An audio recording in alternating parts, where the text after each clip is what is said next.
Hello everyone, this is the video for class 10th। Chapter number 4 हम discuss कर रहे थे, उसका ये 5th पार्ट होने वाला है। पिछले वीडियोस में हम काफ़ी सारी चीज़ें डिस्कस कर चुके हैं। Absorption by root and rise of water up to the xylem, this is the name of the chapter. इस पार्ट में हम turgidity, flaccidity and root pressure, ये सभी टॉपिक को कवर अप करेंगे। पिछले वीडियोज़ अगर आपने नहीं देखे हैं तो आप उनको देख लीजिएगा, ताकि आपको लाइन बाय लाइन चीज़ों का एक्सप्लेनेशन अच्छे से समझ में आ जाए। स्टार्ट करते हैं। Turgidity and flaccidity. Plant cells, root hairs in particular, are permeable to water. जो प्लांट सेल्स होती हैं एंड जो रूट हेयर हैं वो क्या है, वाटर को अलाउ करते हैं, अपने अंदर आने देते हैं। तो उसको हम क्या कहेंगे, that they are permeable to water, they allow the water to come into it, क्योंकि उसी से तो वो अब्जॉर्प्शन और बाकी के प्रोसेस हो रहे हैं। ठीक है। Cell sap of these cell is more concentrated and water from surrounding enters the cell sap by endosmosis। अब इतना सब आपको पता है कि सेल के अंदर जो चीज़ें हैं उसको हम सेल सैप कहते हैं, और वो कॉन्सेंट्रेटेड है ताकि बाहर का पानी लो कॉन्सेंट्रेशन से हाई कॉन्सेंट्रेशन की तरफ मूव करे, और इस प्रोसेस को हम एंडोस्मोसिस कहते हैं। As a result cell vacuole expand pushing the cell cytoplasm. तो क्या होता है, मानो जब पानी बाहर से अंदर की तरफ आ रहा है तो अंदर का जो वैक्यूल है वो बढ़ेगा, वो बड़ा होगा, इनलार्ज करेगा, और वो क्या करेगा, बाकी सारी चीज़ों को पुश करेगा वॉल की तरफ। तो उसकी वजह से क्या होता है, सेल फूल जाती है। Eventually a condition rises when no more water can enter the cell. तो एक ऐसी सिचुएशन आ जाती है, एक ऐसी कंडीशन आ जाती है कि वैक्यूल अब और ज़्यादा पानी अब्जॉर्ब नहीं कर सकता है। Such a condition is called turgidity. ऐसी कंडीशन को जब सेल पूरी तरह से फूल जाती है उसको कहते हैं turgidity, and the cell is said to be turgid. और ऐसी जो सेल होती है उसको हम क्या कहते हैं, टर्जिड कहते हैं। अब आपको यहाँ पे ये ध्यान रखना है कि जो वैक्यूल है, ठीक है, वैक्यूल आपको पता है सभी प्लांट सेल में इस तरह का स्ट्रक्चर वैक्यूल होता है, वो पानी अब्जॉर्ब कर रहा है, वो बड़ा हो रहा है, बाकी सारी चीज़ों को पुश आउट कर रहा है, राइट। टर्जिडिटी में क्या हो रहा है, when a cell is distended the cell content exert a pressure against the cell wall. अब जब सेल इस तरह से फूल रही होती है तो जितनी भी सेल के अंदर की चीज़ें हैं वो इस सेल वॉल की तरफ क्या करती हैं, प्रेशर एक्सर्ट करती हैं। This is called turgor pressure. अब जो प्रेशर अंदर से बाहर की तरफ लग रहा है, वॉल पे लग रहा है, उसको कहा जाता है turgor pressure. At the same time an equal pressure is exerted by the cell wall on the cell content. अब ऑब्वियसली सेल वॉल जो है ये बाहरी जो लेयर है, जैसे अंदर से बाहर की तरफ प्रेशर लग रहा है, और बाहर की जो सेल वॉल है वो अंदर की तरफ एक प्रेशर लगा रही है, जिसको वॉल प्रेशर कहते हैं। ठीक है। Normally turgor pressure and wall pressure counter balance. Counter balance का मतलब क्या है, दोनों एक दूसरे के बराबर हो जाते हैं और सेल को बैलेंस कर लेते हैं इक्विलिब्रियम की स्टेट में। लेकिन अगर टर्गर प्रेशर बढ़ जाता है, if the turgor pressure exceed it causes a rupture of the cell wall. तो उससे क्या होता है कि सेल फट जाती है। सेल की जो सेल वॉल है, जब टर्गर प्रेशर ज़्यादा होगा और सेल वॉल का जो वॉल प्रेशर है वो कम हो जाएगा, तो जो सेल वॉल है वो फटेगी, रप्चर हो जाएगी, और सेल क्या है, बर्स्ट कर जाएगी। ठीक है। तो ये हो गया आपका टर्जिडिटी के बारे में। अब हम बात करते हैं सिग्निफिकेंस क्या है टर्जिडिटी का, इसका महत्व क्या है। Turgidity bring about the movement of water from cell to cell. एक सेल से दूसरी सेल में जो पानी मूव कर रहा है वो टर्जिडिटी की वजह से हो रहा है। पर्टिकुलरली इन रूट सेल, अगर रूट सेल की बात करी जाती है specially, water always move from a more turgid to less turgid cell. मतलब जिस सेल जो ज़्यादा फूली हुई है उससे जो कम फूली हुई सेल है उसमें पानी मूव करता है। The movement of water from cell to cell depend upon the turgor pressure. और जो प्रेशर होता है उस पर डिपेंड करता है कि पानी का मूवमेंट कैसा रहेगा। टर्जिडिटी एसेंशियल है ग्रोथ के लिए, सेल के बढ़ने के लिए। The cell increases in size on account of distension of the cell wall due to the turgidity. तो सेल का साइज़ जो ग्रोथ होती है वो टर्जिडिटी की वजह से होती है कि जो उसके ऊपर, क्योंकि सेल वॉल के ऊपर प्रेशर बढ़ता है तो उससे सेल का साइज़ भी बढ़ता है। Turgidity maintain the shape of the cell. एक शेप जो है सेल का वो मेंटेन करने में भी इंपॉर्टेंट रोल प्ले करती है turgidity. And keep them and their organelle stretched. और जो भी सेल है या उसके अंदर के जितने भी ऑर्गेनल्स हैं वो फूले रहते हैं, स्ट्रेच रहते हैं। It is essential for the proper functioning of the cell. और ये ज़रूरी है सेल की प्रॉपर फंक्शनिंग के लिए।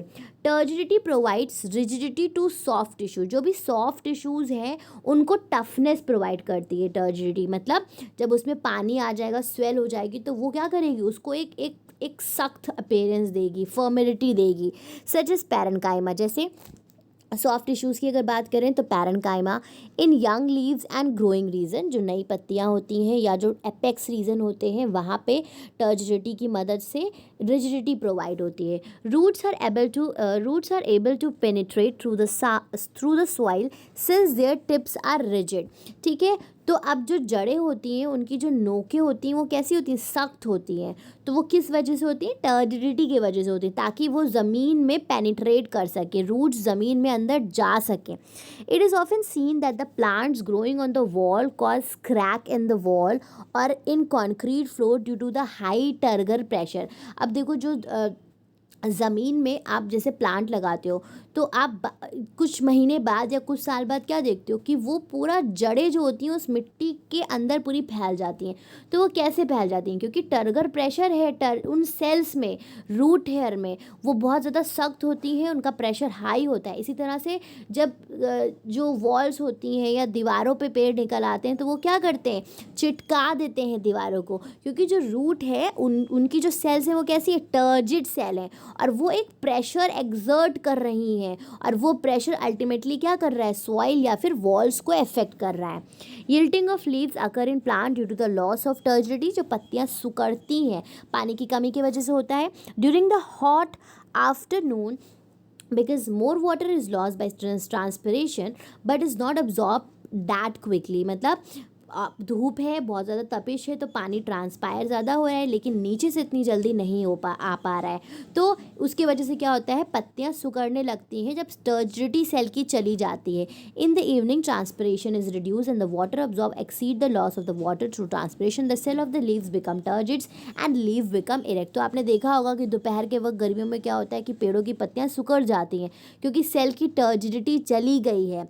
ठीक है, फिर शाम के वक्त जब वो टर्जिडिटी मेंटेन होती है तो पत्तियां वापस से नॉर्मल अपनी पोजीशन पे आ जाती हैं। उसके बाद बात करते हैं turgidity regulates the movement of cell. अब सेल का मूवमेंट, मतलब सेल के मूवमेंट की अगर ये बात हो रही है तो स्टोमेटा की बात हो रही है। Opening and closing of stomata, it is control by the guard cell. आपको पता है जो दो काजू जैसे या बीन शेप जो सेल्स हैं, यहाँ पे आप डायग्राम में देख सकते हो, उसको गार्ड सेल कहते हैं। When guard cells are turgid their wall distend and move away from the stomatal. मतलब जब ये फूल जाती है तो इसकी जो सेल है वो इस तरह की हो जाती है और बीच में ओपनिंग बन जाती है। ठीक है, they move away from each other. Stomata क्या होता है, ओपन हो जाता है। When a guard cells are flaccid, जब इसके अंदर का पानी का कंटेंट कम हो जाता है तो जो वॉल है वो कोलैप्स करती है और स्टोमेटा बंद हो जाता है।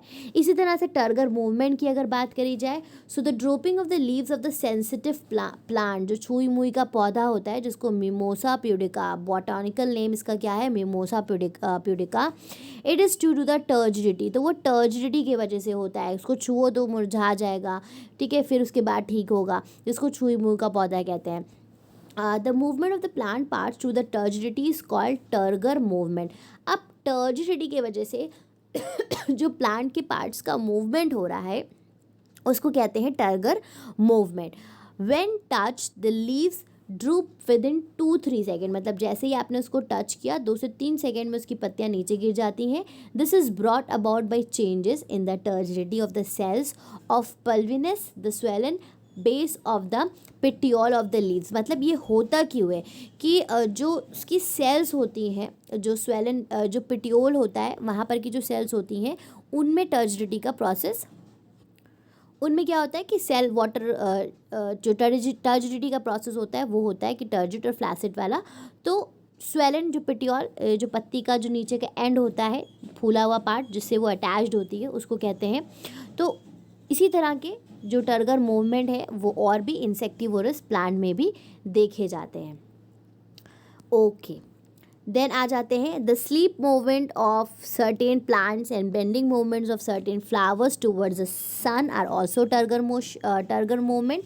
इसी तरह से आपको पता है सूरजमुखी का जो पौधा होता है सूरज के साथ साथ चलता है, या जो स्लीपिंग टाइम है या बेंडिंग मूवमेंट है किसी फ्लावर का, किसी प्लांट का, तो ये सभी टर्गर मूवमेंट इनको कहलाते हैं। मतलब इनका जो मूवमेंट है ये टर्जिडिटी पे डिपेंड करता है, पानी की कमी और पानी के होने पे, तो वो उस तरह के मूवमेंट को टर्गर मूवमेंट कहते हैं। Turgor pressure, turgidity in the root cells build up the root pressure. Turgor pressure in root cells, अब जो टर्गर प्रेशर है रूट सेल में वो क्या करती है, वो रूट प्रेशर बनाती हैं। Under root pressure water passes from the living cells of the root into the xylem and rises through the stem. फिर वो क्या होता है, रूट प्रेशर की वजह से पानी राइज करता है, फिर वो स्टेम तक के मूव करता है। ये भी हम आगे भी डिटेल में पढ़ेंगे तो आपको ज़्यादा क्लियर हो जाएगा। अब हम आते हैं, हमने टर्जिडिटी पढ़ लिया, अब हम बात करेंगे फ्लैसिडिटी क्या है। तो उसी का उल्टा है, some time due to the loss of water cell become weak, limp and soft. Cell कमज़ोर हो जाती है और क्या कहते हैं, झुलस जाती है। This result in the shrinkage of cell, इसके वजह से सेल सुकड़ जाती है कंटेंट, और उसको हम कहते हैं flaccidity, right. Flaccidity usually occur due to the loss of water. तो फ्लैसिडिटी क्यों होती है, क्योंकि पानी की कमी हो रही है। बाय प्लांट फास्टर देन, मतलब इतनी तेज़ी से पानी आ नहीं पा रहा है जितनी तेज़ी से पानी लॉस हो रहा है, ट्रांसपायर हो रहा है। To compensate it water is withdrawn from the vacuole. अब उस पानी की कमी को पूरा करने के लिए क्या होता है, जो वैक्यूल है उसमें जो सेल सैप है उसका पानी विड्रॉ होता है, तो उससे सेल क्या हो जाती है, सिकुड़ जाती है, सेल का साइज श्रिंक हो जाता है। चलिए आगे बढ़ते हैं। अब दो इम्पॉर्टेंट चीज़ें पढ़ेंगे, प्लाज्मोलिसिस एंड डीप्लाज्मोलिसिस। इसको बहुत अच्छे से समझना है, काफ़ी क्वेश्चन इससे रिलेटेड आते हैं। यहाँ पे आप देखोगे, stages of shrinkage of protoplasm from the cell wall in a cell placed in a hypertonic solution. तो बच्चों हम लोग isotonic, hypotonic and hypertonic solution पढ़ चुके हैं। अगर मैं आपको हाइपर का बताऊँ, याद दिलाऊँ, तो हाइपरटोनिक सोल्यूशन कौन सा सोल्यूशन था, ऐसा सोल्यूशन जिसमें से एक का कॉन्सेंट्रेशन क्या है, ज़्यादा है। तो ये शो करा जा रहा है कि जब सेल को हाइपरटोनिक सोल्यूशन में रखा जाएगा तो सेल के साथ क्या होगा। चलिए इसको अब हम यहाँ पे देखोगे तो पहली सेल कैसी थी, फिर वो जो था वो कैसी हो गई, ठीक है। तो अभी हम इसको डिटेल में पढ़ेंगे। व्हेन अ प्लांट सेल और a thin section of a green leaf coloured petal of a spirogyra filament is placed in a hypertonic solution। तो सबसे पहले एक प्लांट सेल को किस में रखा गया है, हाइपरटोनिक सोल्यूशन। तो हाइपरटोनिक सोल्यूशन का मतलब क्या है कि उसका कॉन्सेंट्रेशन सेल के कंपैरिजन में ज़्यादा है, ठीक है। अब देखो, जब उसका जो कॉन्सेंट्रेशन है वो सेल के कंपैरिजन में ज़्यादा है, यानी कि सेल का लोअर है, ठीक है। तो आपको पता है कि लोअर कॉन्सेंट्रेशन से हायर कॉन्सेंट्रेशन की तरफ मूव करेगा। So water from the vacuole of the cells move out because of exosmosis. तो यहाँ पे कौन सा प्रोसेस होगा, एक्सॉस्मोसिस का प्रोसेस होगा, और सेल के अंदर का जो सेल सैप में कंटेंट है वो बाहर की तरफ मूव करेगा, तो एक्सॉस्मोसिस का प्रोसेस हो जाएगा। It result in the shrinkage of protoplasm. अब देखो, वैक्यूल का पानी बाहर निकल के जो हाइपरटोनिक सोल्यूशन है उसमें जा रहा है, तो प्रोटोप्लाज्म सिकुड़ेगा कि नहीं सिकुड़ेगा, श्रिंक करने लगेगा। तो यहाँ पे क्या हो रहा है, अगर आप इस डायग्राम में देखो तो अब इसका प्रोटोप्लाज्म श्रिंक करना शुरू हुआ, धीरे धीरे धीरे धीरे ये श्रिंक हो गया, ठीक है, ये श्रिंक सिकुड़ गया। It results in the shrinkage of the protoplasm and cell membrane separate from the cell wall and get localized on one side in the corner। तो अब क्या होगा कि सेल वॉल अलग हो गई एंड सेल मेम्ब्रेन अलग हो गई, and get localize on one side in the corner. This shrinkage of protoplasm is called plasmolysis. तो जब प्रोटोप्लाज्म जो पूरा का पूरा है वो श्रिंक हो जाता है, तो प्रोटोप्लाज्म अगर आपको याद हो तो प्रोटोप्लाज्म किसको कहते हैं, साइटोप्लाज्म प्लस द अंदर की जितनी भी चीज़ें हैं वो प्रोटोप्लाज्म में आती हैं, तो उसको कहते हैं प्लाज्मोलिसिस, और ऐसी सेल को कहते हैं प्लाज्मोलाइज्ड सेल, ठीक है। If a plasmolysed cell is again placed in a hypotonic solution, a solution of less concentration than the cell sap, water from outside enter the protoplasm due to endosmosis. This make the protoplasm possible to again come back to original position and this condition is called deplasmolysis। तो यहाँ पे दो चीज़ें पढ़ी। अब जब ये सुकड़ी हुई सेल को हम क्या करेंगे, हाइपोटोनिक सॉल्यूशन में रखेंगे। तो हाइपोटोनिक सॉल्यूशन का मतलब क्या है कि सेल के कंपैरिजन में उसका कॉन्सेंट्रेशन लो है, तो यानी कि यहाँ पे एंडोस्मोसिस होगा। और जब एंडोस्मोसिस होगा तो फटाफट वो पानी सेल के अंदर आएगा और सेल वापस से कैसी हो जाएगी, डीप्लाज्मोलाइज्ड हो जाएगी, वो अपनी ओरिजिनल पोजीशन पे वापस आ जाएगी। तो उम्मीद है बच्चों कि आपको प्लाज्मोलिसिस एंड डीप्लाज्मोलिसिस अच्छे से समझ में आ गया होगा। कहीं कोई कन्फ्यूजन है कमेंट सेक्शन में कमेंट करके आप मुझसे पूछ सकते हैं, या मेरा जो ऑफिशियल व्हाट्सएप नंबर मैंने प्रोवाइड किया है आप उस पर मुझे मैसेज करके मुझसे डिस्कस कर सकते हैं। अब प्रैक्टिकल एप्लीकेशन क्या है प्लाज्मोलिसिस की, तो some of the practical application for plasmolysis are follows. Salting of meat, adding salt to pickles, it is a method of killing bacteria germs by plasmolysis. मतलब मीट में या पिकल्स वगैरह में germs को मारने के लिए ये प्रोसेस यूज़ किया जाता है। Water is drawn out of the bacterial cell, ठीक है, वाटर को रिमूव करने के लिए। High concentration of sugar in jam, jellies, drink protect the, ठीक है, जो जैम जेलीज वगैरह होता है उनका कॉन्सेंट्रेशन हाई क्यों होता है, ताकि उनको जर्म्स वगैरह से बचाया जा सके। Fish, meat, vegetables and dried and salted to protect, ठीक है। इसी तरह से बाकी के जो फूड्स हमारे पास हैं, वीड में be killed in play grounds by sprinkling excessive salt around there base. इसी तरह से जो वीड्स वगैरह हैं, जो वीड्स क्या होते हैं, अननेसेसरी जो ग्रोथ होती है, उल्टे सीधे जो पेड़ निकल आते हैं जंगली पौधे, तो उनको सॉल्ट डाल के ऑब्वियसली उसका कॉन्सेंट्रेशन ज़्यादा होगा तो क्या होगा, जो सेल वगैरह हैं वो श्रिंक हो जाएंगी उसकी और वो मर जाएगा plant. Plant growing in the walls and foundation of building are killed by adding large quantity of salt near their root, ठीक है। और इसी तरह से जो दीवारों पे पेड़ निकल आते हैं, अगर आप वहाँ पे सॉल्ट डालोगे तो क्या होगा, सॉल्ट का कॉन्सेंट्रेशन ज़्यादा होगा in comparison with the cell sap, तो वो लोअर से हायर की तरफ मूव करेगा, सेल उसकी सुगड़ती चली जाएगी और जितनी भी रूट सेल्स हैं वो मर जाएंगी प्लाज्मोलिसिस के वजह से। तो इसी तरह से ये जो एप्लीकेशन है प्लाज्मोलिसिस की वो सारी इन सारी चीज़ों में इस तरह से यूज़ होती है। उम्मीद है आपको समझ में आ गया होगा, नहीं आया है तो आप मुझे टेक्स्ट करिए और हम अलग से उसकी एक सेपरेट वीडियो पे डिस्कस कर सकते हैं। रूट प्रेशर की तरफ मूव करते हैं। अब रूट प्रेशर क्या है, अब टर्गर प्रेशर देख लिया, उसके वजह से क्या हो रहा है, रूट प्रेशर डेवलप हो रहा है। तो the pressure generated in the root due to the continuous inward movement of water to the cell to cell osmosis is called root pressure। अब देखो रूट प्रेशर क्या है, एक प्रेशर जो रूट में जनरेट हो रहा है, किसकी वजह से, जो पानी सेल टू सेल मूव कर करके आगे आ रहा है, ठीक है। It pushes the water upward through root and stem. अब ये क्या करता है, रूट प्रेशर पानी को ऊपर की तरफ पुश करता है, स्टेम की तरफ ले जाता है, ठीक है। तो सबसे पहले बात करेंगे कि जनरेशन कैसे होता है रूट प्रेशर का। ओके, अब बात करते हैं कि रूट प्रेशर जनरेट कैसे होता है। Root pressure is generated due to cell osmosis. तो अभी तक हम लोगों ने पढ़ा कि जो पानी नीचे से ऑब्जॉर्ब हो रहा है तो उसी की वजह से एक प्रेशर बन रहा है जो पानी को ऊपर की तरफ लेके जा रहा है, वही रूट प्रेशर है। तो ऑब्वियसली वो सेल टू सेल ऑस्मोसिस के वजह से बन रहा है और रूट सेल में से उसकी शुरुआत हो रही है। When one cell become turgid, the turgid pressure is generated in the turgid cell। मतलब एक सेल ने पानी अब्जॉर्ब किया, वो टर्जिड होगी, टर्गर प्रेशर अब्जॉर्ब करेगी एंड उसके बाद नेक्स्ट जो सेल होगी उसमें वो मूव करेगा। इस then pushes water into the next cell in line till water reaches a xylem vessel. उसके बाद कंटिन्यूसली ये प्रोसेस चलता रहता है और वो पानी जब तक के जाइलम वेसल तक के नहीं पहुंच जाता है।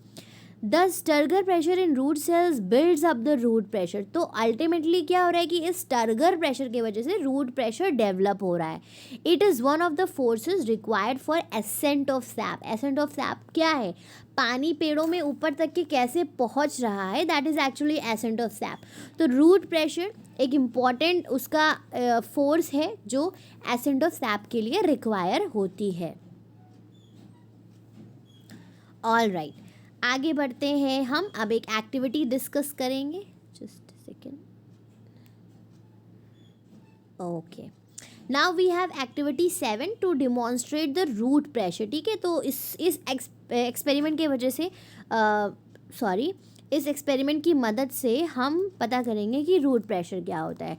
तो यहाँ पे आप देख सकते हैं एक सेटअप है, मैमोमीटर लिया गया है और उसमें मरकरी है और स्टेम कट करके उससे ज्वाइन किया गया। रूट प्रेशर को चेक करेंगे कि मरकरी का लेवल बढ़ रहा है, क्या हो रहा है, ठीक है। प्रोसीजर क्या है, you have to take a potted plant such as balsam plant and remove its leafy part leaving the stem just a few centimetre above the soil, मतलब एक अच्छा वेल पॉटेड प्लांट आपको लेना है, जमा हुआ हो प्रॉपर, और उसकी सारी पत्तियां काट देनी है, और जो उसकी रूट है सॉइल से ज़रा सा ऊपर स्टेम से कट कर दीजिए, छोड़ दीजिए। Insert a glass tube immediately over the cut end of the stem and fix it with the help of a rubber tube.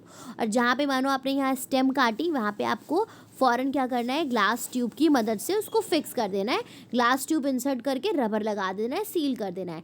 Connect a manometer with the glass tube as shown in the figure. और उसके बाद ये मैमोमीटर जो है उसको आपको लगा देना है। Observe the level of mercury. अब आपको, क्योंकि जब यहाँ से कोई प्रेशर बनेगा यहाँ से, तो ऑब्वियसली मरकरी का जो लेवल है वो बढ़ेगा। तो the mercury level start rising just after connecting the manometer with the glass tube inserted over the stem.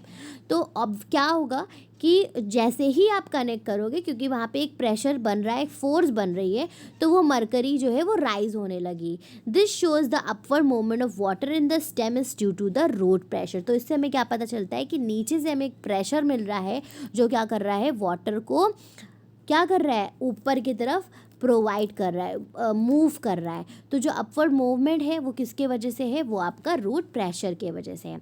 Concept check point 3 देख लेते हैं। The state of plasmolyte cell after reentry of water. एक plasmolysed cell जब उसमें पानी फिर से आ जाता है तो उस स्टेट को क्या कहेंगे, तो नाउ इट इज़ डीप्लाज्मोलाइज्ड, वो अपनी ओरिजिनल पोजीशन में आ चुकी है। Pressure under which water passes from the living cell of root into the xylem, that is the root pressure. The condition that is opposite to flaccid, that is turgid. The state of cell when it cannot accommodate any water, तो ऐसी state को कहते हैं turgid state. Part of a plant cell which is permeable to water and salt, ठीक है। तो plant cell का कौन सा part है जो water और salts दोनों के लिए permeable है, तो आपकी root cells. Then pressure of the cell content on the cell wall, cell pressure, the process by which water moves out from cell when kept in a concentrated solution. तो जब cell के बाहर आ रहा है तो उस प्रोसेस को कहते हैं प्लाज्मोलिसिस। चलिए आगे बढ़ते हैं। Absorption of water and minerals by the root. तो अब हम एक्चुअली में जो पूरा प्रोसेस है उसको डिटेल में पढ़ेंगे। अभी हमने अलग अलग प्रोसेसेस देख लिए, अब देखते हैं कि कैसे पूरा मैकेनिज्म हो रहा है। तो absorption of water by osmosis, passive transport की बात करते हैं। तो absorption of water take place through the root hair which provide a large surface area of water absorption. आपको पता है कि पानी अब्जॉर्ब कैसे हो रहा है, रूट हेयर से हो रहा है, जो कि एक बहुत अच्छा सरफेस एरिया प्रोवाइड करता है। Root hair get entangle in the soil particles and remain in close contact with the water surrounding the soil. तो जो रूट हेयर है वो क्या है, ज़मीन में जो सॉइल है उसमें ढसे रहते हैं, मिक्स रहते हैं, और जो भी सराउंडिंग का वाटर है उसके कांटेक्ट में रहते हैं। चलिए इस वीडियो में हम इतना ही रखते हैं। वीडियो काफ़ी लंबी हो गई है और आप लोग बोर भी हो गए होंगे पढ़ते पढ़ते। तो नेक्स्ट वीडियो पार्ट 6 में जो हम सम अप कर देंगे इस चैप्टर को। लास्ट के हमारे 2 टॉपिक्स बचे हुए हैं, एसेंट ऑफ सैप और थोड़ा सा पैसिव और एक्टिव ट्रांसपोर्ट को डिस्कस करेंगे। रूट प्रेशर और ट्रांसलेशन पुल और कोहेसिव फोर्स है उसके बारे में पढ़ेंगे, टेंशन के बारे में पढ़ेंगे और 1-2 एक्सपेरिमेंट्स पढ़ेंगे। फिर हमारा चैप्टर ये कंप्लीट हो जाएगा। Thank you everyone for watching the videos. अगर आपको कहीं पे भी कोई कन्फ्यूजन है तो आप कमेंट सेक्शन में कमेंट करके पूछ सकते हैं, या कोई चीज़ मुझसे मिस हो गई है तो आप वो भी मुझे बता सकते हैं। Keep supporting, keep watching. Thank you everyone.